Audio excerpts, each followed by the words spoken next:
But then moving up from the active is the connected. And this is something that's interesting. A lot of people, I think, miss this aspect of things, and so then their business always remains at the active stage, and you don't get a ton. Like you end up not having a ton of super fans at that point. Uh, this is the connected, where people are starting to become more aware of each other, where your fans are now aware of other fans, and so they start communicating and talking to each other. They even create their own special language with each other. I like, whenever I think about the connected aspect of it. I like to think of the Grateful Dead.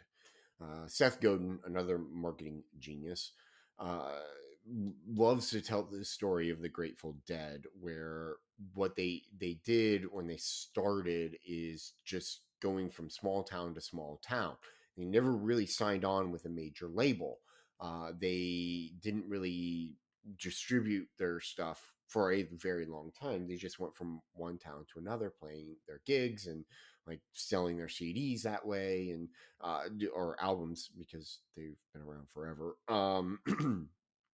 That way, doing those types of things. And what ended up happening is people started following them from one town to the next, because they just started creating a community. And so then the Grateful, like this community of people started calling themselves Deadheads.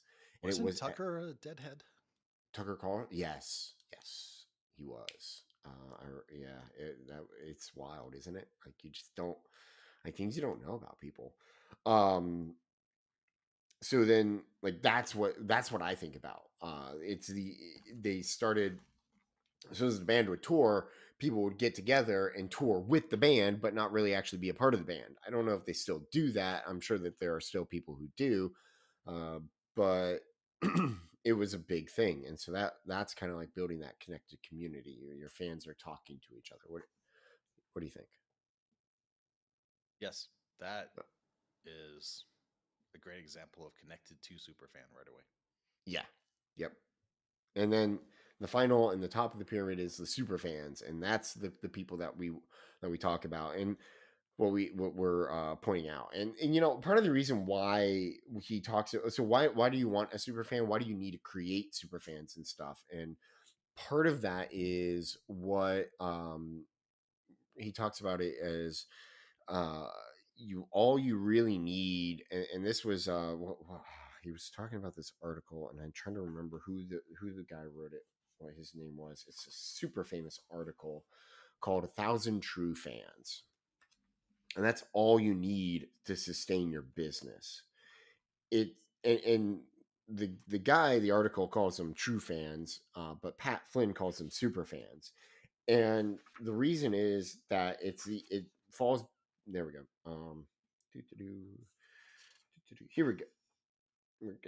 Kevin Kelly. There we go. The Who used to be the senior editor of Wired magazine. I don't remember what he's doing right now, but he wrote an article a while back called, or an essay back called "1,000 True Fans," and that's all you need is 1,000 true fans to sustain your business.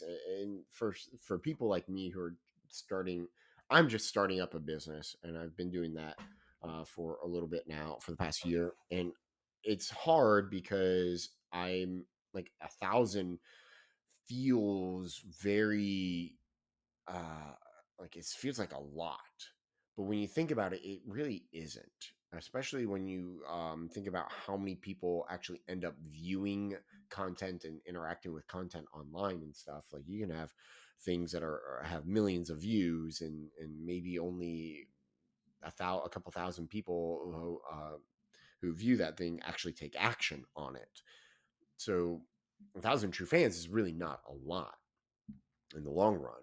And that's why the reason why we talk about super fans and stuff is for those 1,000 super fans, because if we can get those and we can have those, you can build your business because they're going to be the ones who are going to be sustaining your business and everything. It's the 80-20 principle, where 20% of your audience are purchasing are account for 80% of your purchases. In 80-20 principle, you find that all over the place. It's called the Pareto principle. You can look that Hmm. up. So, yeah, I'm familiar. I like it. I like it. I apply it to a lot of areas of my life. So, well, how can I 80-20 something? Yep. Yeah, the 820. So So, he and the way he structures the book, I like the way he structures the book.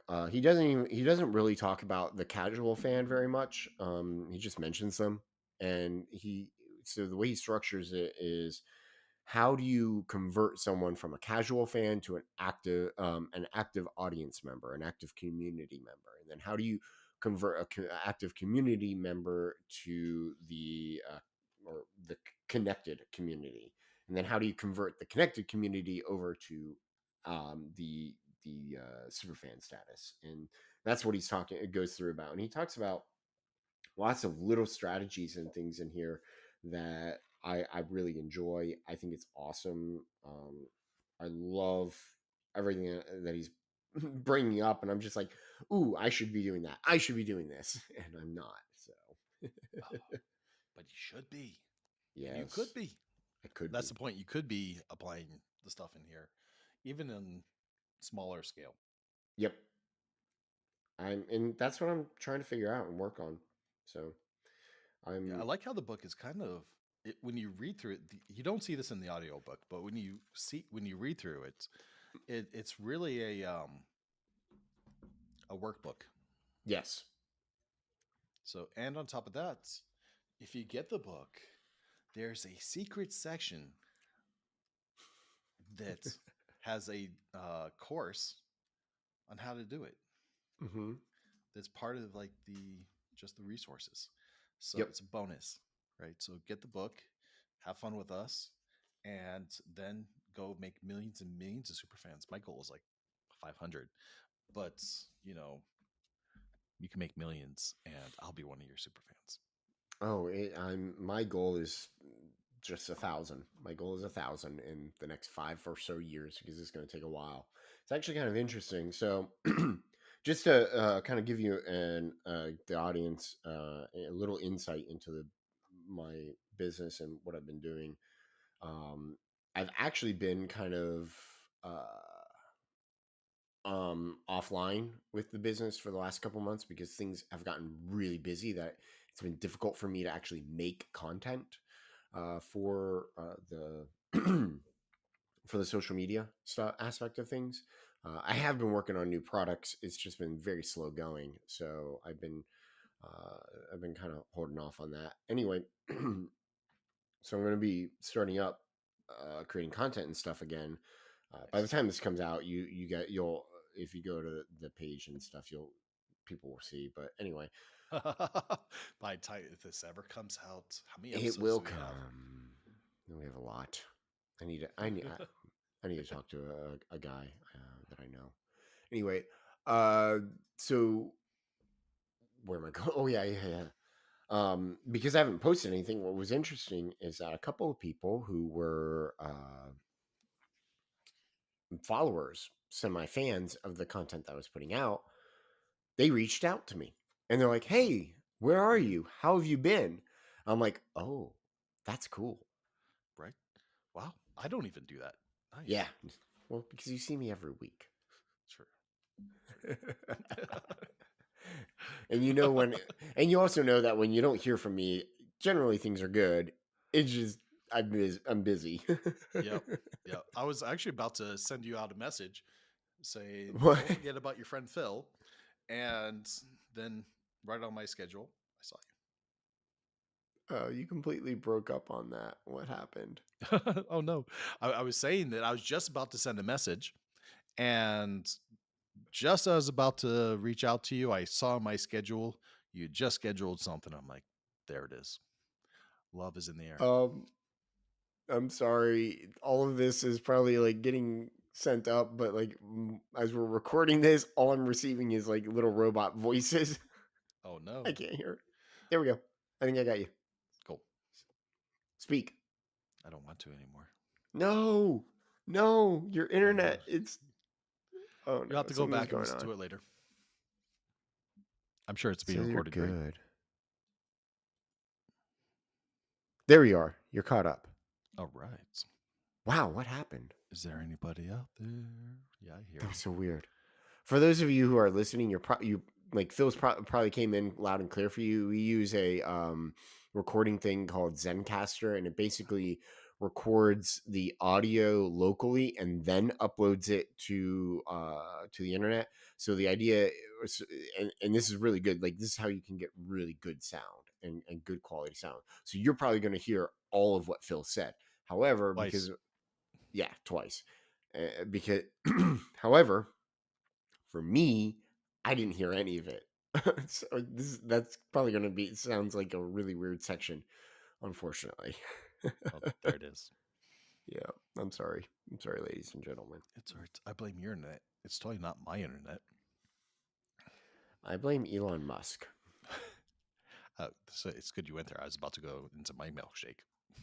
I mean, we could blame the Russians because you're semi close to Ukraine.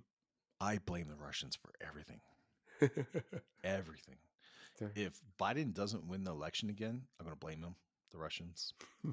If Trump doesn't win the election, I'm going to blame the Russians. If Ted Cruz doesn't become president, I'll blame the Russians. He should have ran. I wouldn't vote for him, but he still should have ran. Dude, I have no idea how this election's gonna go. Whatever. I'm sick of politics. I'm over a lot of it and whatever. Anyway, moving on because I don't want to go there because I'm gonna end up in some gigantic rant. I just hate politics. So anyway, that is I guess our introduction to super fans. Do you have anything more you want to add to it? I mean, like one thing, seriously, a big Yeah. red book. How don't you go get it and read it? Yeah, I agree. Just come on. Especially if you are somebody in marketing or a small business owner who is trying to start your business. Go get this book.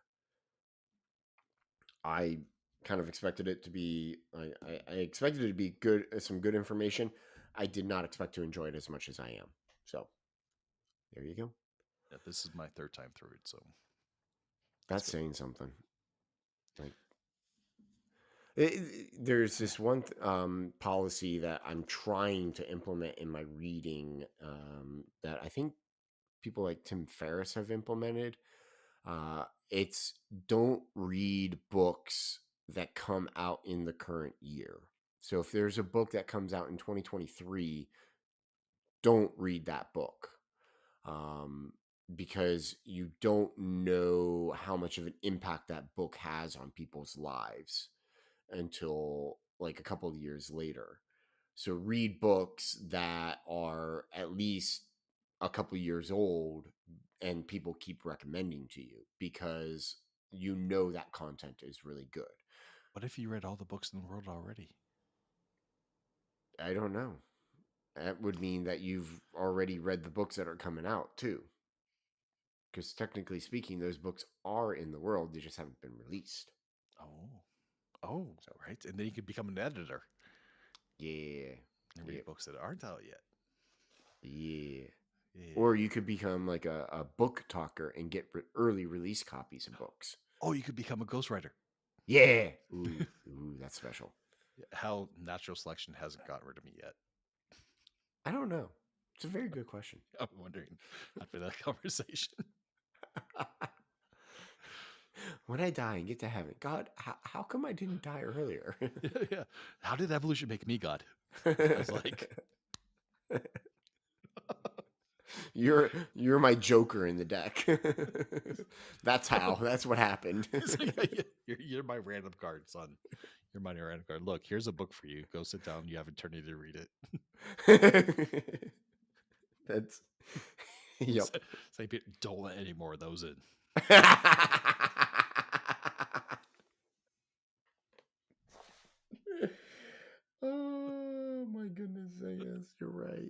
right. That would be, oh my gosh, that'd be so great.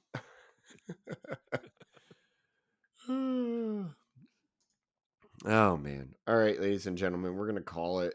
I know it's a little bit of a short episode, but it's just introducing this. Like Phil said, go get the book. Seriously, go get the book and read it. Read it before Yeah. we get back because dang, it's gonna change a Yeah, lot it'd of be what you fun if, do.